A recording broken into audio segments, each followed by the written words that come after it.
Hey guys, welcome back. So we have built a functional code. Now let's take a step back and review the design patterns we have used and talk about how we can make this even better. Let's do a quick recap of the patterns we implemented.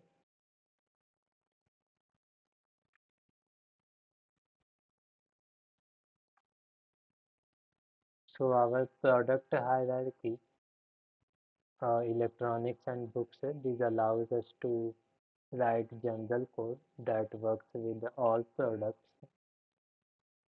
So this is an example of the polymorphism here, and since the electronics and book classes extends the product, this is an example of inheritance here. For the strategy pattern, we implemented the payment strategy, and our payment system like credit card and PayPal payment. This let us easily add new payment methods without changing the existing code.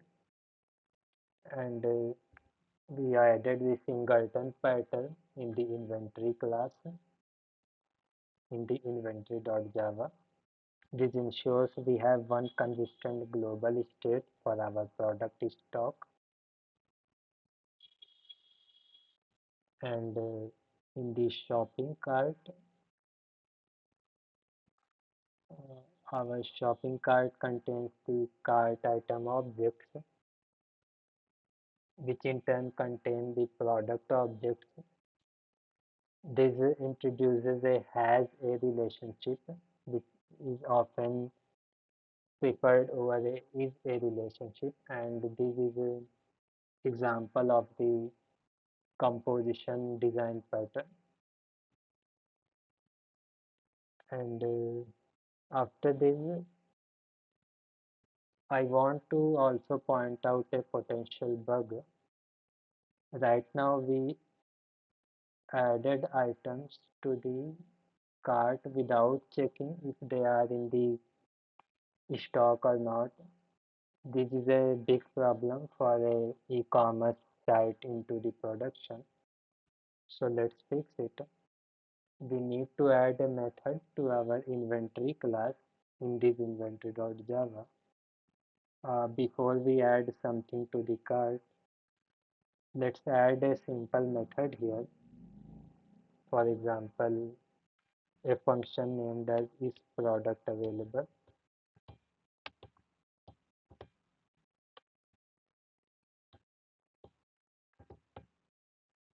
IsProductAvailable,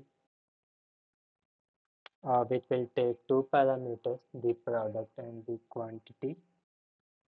And within this, we iterate over the all the inventory items and check that the corresponding quantity of the product is above the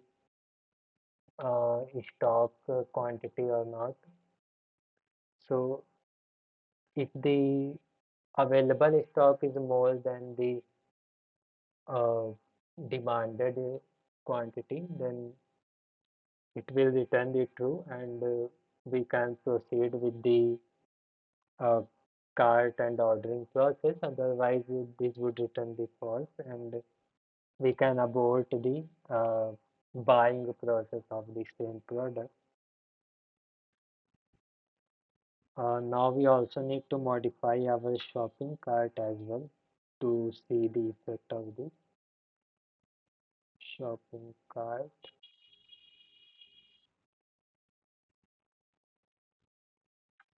Let's modify it here.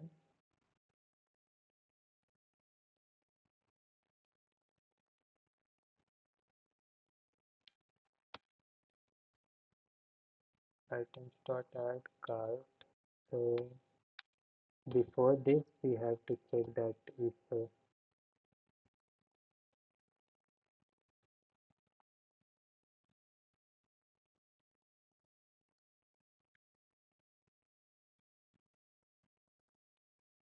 here we will get the inventory instance and check if the product is available or not.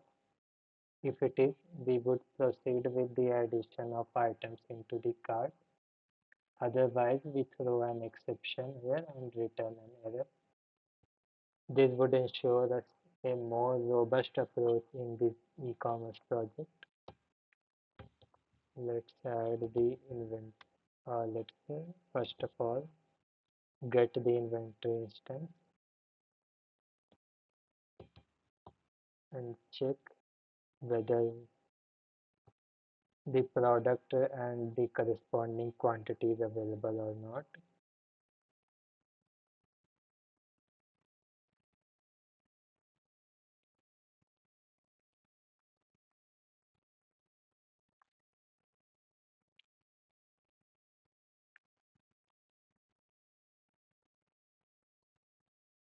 In case the demanded quantity is not available, this if will execute and return with the error statement. Otherwise, the addition of a product into the cart would be successful.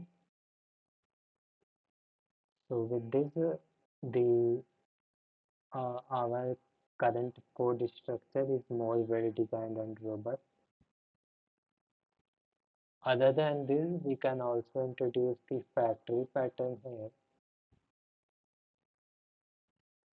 So looking at our main class, we are creating products directly with the electronics and the book classes. If we wanted to centralize the creation of this object, we can use the factory method pattern. For this, we have to create a product factory class with methods like create electronics and create book method. This would hide the instantiation logic and make our code even more flexible. If we later change the constructor for electronics, we only have to update the factory, not every place in the code that creates an electronic and book product. In the current setup, it will happen obviously because we have directly created here electronics and book methods. So let's implement the factory pattern in the future videos. And the next steps for this series would include the adding a database to persist our products and customers and orders. Uh, and currently it is saved in the memory. It is not saved into the persistent storage right now. And next we can build a web interface using a Spring Boot framework so people can actually use our store. Other than this, we can also implement the observer pattern to send email notifications when an order is placed. Moreover, we can use the decorator pattern to add gift wrapping or special delivery options to the orders.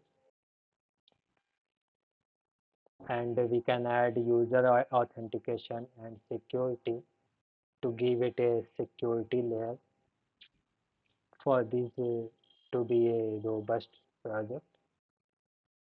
And lastly, we can implement a discount and promotion system using the strategy pattern again. So yeah, we have covered a huge amount of ground till now. We have taken a real world problem and used object-oriented principles and design patterns to create a clean, modular, and extensible solution.